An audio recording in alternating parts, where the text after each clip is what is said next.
Menstruation एक important aspect है एक लेडी के लाइफ में, और इससे कुछ इम्पॉर्टेंट चेंजेस आती है। मोस्टली ये 11 to 13 ईयर्स में आता है।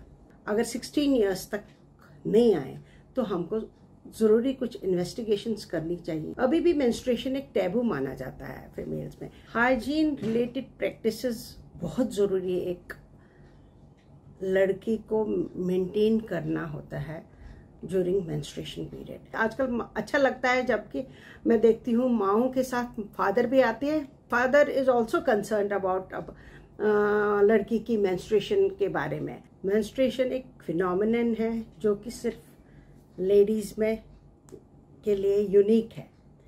ये एक इम्पॉर्टेंट एस्पेक्ट है एक लेडी के लाइफ में, और इससे कुछ चेंजेस आती है, इम्पॉर्टेंट चेंजेस आती है जो कि ज़रूरी है। मेंस्ट्रुएशन होना बहुत ज़रूरी है, और अगर मोस्टली ये 11 to 13 ईयर्स में आता है, और कभी अगर ना हो जाए 13 ईयर्स 16 ईयर्स तक लेते हैं हम कि मेंस्ट्रुएशन चलो वेट करें, एक लड़की को करना चाहिए के लिए करना चाहिए। मगर अगर 16 ईयर्स तक नहीं आए तो हमको ज़रूरी कुछ इन्वेस्टिगेशंस करनी चाहिए एक लड़की को, वेदर इसको कोई प्रॉब्लम तो नहीं, क्यों नहीं आ रही मेंस्ट्रुएशन, आगे इसका क्या होगा वो हमको देखना पड़ता है। उसके लिए हमको बहुत सारी इन्वेस्टिगेशंस करनी होती है। कभी जेनिटल ट्रैक्ट का एग्जामिनेशन करना पड़ता है ताकि ये पता चले कि इस लड़की को मेंस्ट्रुएशन हो सकता है या नहीं हो सकता। अभी भी मेंस्ट्रुएशन एक टैबू माना जाता है फीमेल्स में, और कुछ सोसाइटीज़ हमारी अभी भी उनको एक डर्टी थिंग समझा जाता है, और एक लड़की को साइड के बेड कमरे के साइड में रखा जाता है, और खाना पीना भी अलग दिया जाता है, और उनको अभी भी किचनों में आने नहीं दिया जाता है। हाइजीन रिलेटेड प्रैक्टिसेस बहुत ज़रूरी है, एक लड़की को मेंटेन करना होता है ड्यूरिंग मेंस्ट्रुएशन पीरियड। आजकल डिफरेंट टाइप्स ऑफ पैड्स हैं। पहले ज़माने में कुछ गंदी टॉवल्स, गंदे कपड़े यूज़ किया करते थे। उससे क्या होता था, इन्फेक्शन रेट्स बहुत हाई होते हैं। इन्फेक्शन क्या होता था, जेनिटल ट्रैक्ट का सारा इन्फेक्शन होता था। दूसरा चीज़ रिकरेंट इन्फेक्शंस इन यूरिन होता था, उससे जो कि कभी प्रॉब्लम्स क्रिएट करता था लेडी में।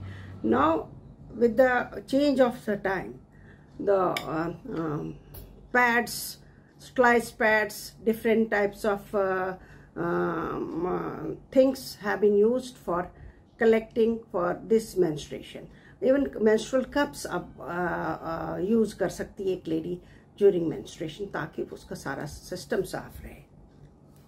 और औरतों में जिसको बेटर नॉलेज है इसको कैसे लेना चाहिए, कैसे साफ रखना चाहिए, कैसे मेंस्ट्रुअल हाइजीन लेनी चाहिए। कभी लेडीज़ को बहुत पेन होती है ड्यूरिंग मेंस्ट्रुएशन, उसमें थोड़ा सा दवाइयाँ लेनी पड़ती है। सबसे पहले अगर वो अनमैरिड है तो इन्फेक्शंस, रिकरेंट यूटीआई हो सकता है, और रिकरेंट वल्वोवजाइनल इन्फेक्शंस हो सकते हैं, जिसको हमको she needs treatment for that.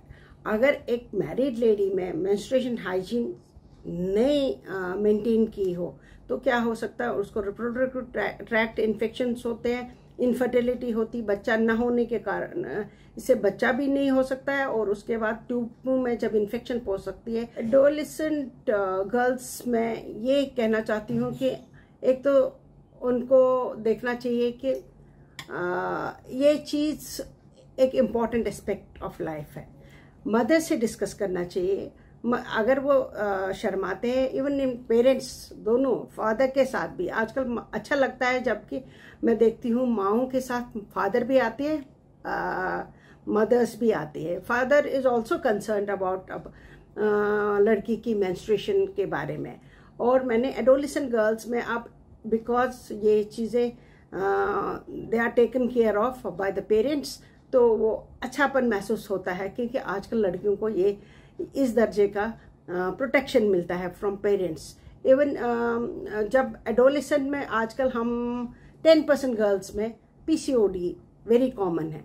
PCOD means polycystic ovarian disease, वो हम देख रहे हैं बिकॉज आजकल बहुत कॉमन हो रहा है डाइट की वजह से, दूसरा लैक ऑफ एक्सरसाइज वजह से, और जो हम डाइट बाहर जैसे fast food and no exercise, this can lead to PCOD problems. इसके लिए ज़रूरी है कि लाइफस्टाइल चेंजेस किया करें और राइट टाइम पे राइट फूड लिया जाए और अपनी एक्सरसाइजेस को मेंटेन किया जाए। और इवन एडोलेसेंट गर्ल्स को खेलने में भी रुचि रखनी चाहिए।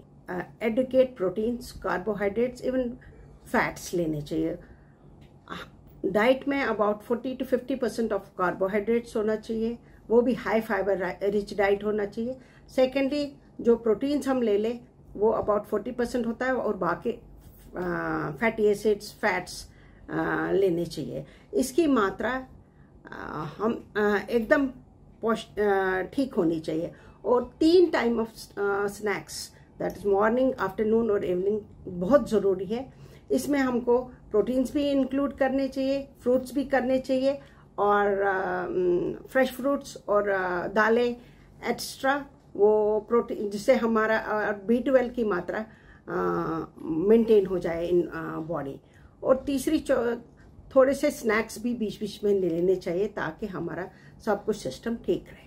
नॉर्मली मेंस्ट्रुएशन में 80 to 100 ml लॉस होता है एक साइकिल में। इससे ज़्यादा अगर हो, अगर 3 से 4 पैड पर डे, 2 या 3 दिन या 4 दिन, मैक्सिमम 5 डेज के तक होना चाहिए। अगर बहुत सारा पैड्स यूज़ करने पड़े, दैट मीन्स 8 से 10 पैड्स, अगर menstrual loss more than 300 ml पर साइकिल है, इसके लिए एक गायनिकोलॉजिस्ट को ज़रूरी कंसल्ट करना चाहिए और उसको अपना एग्जामिनेशन उस डॉक्टर से करना चाहिए। और प्लस सम इन्वेस्टिगेशंस, क्योंकि कभी एडोलेसेंट में भी ओवेरियन ट्यूमर्स हो सकते हैं, फाइब्रॉइड्स हो सकते हैं, एंडोमेट्रियोसिस हो सकती है, और उनको पेल्विक इन्फेक्शंस भी होते हैं जिसको लिए ट्रीटमेंट बहुत ज़रूरी है। टेक वन अब आपके व्हाट्सएप पर। व्हाट्सएप करिए हाय 9728253663 पर।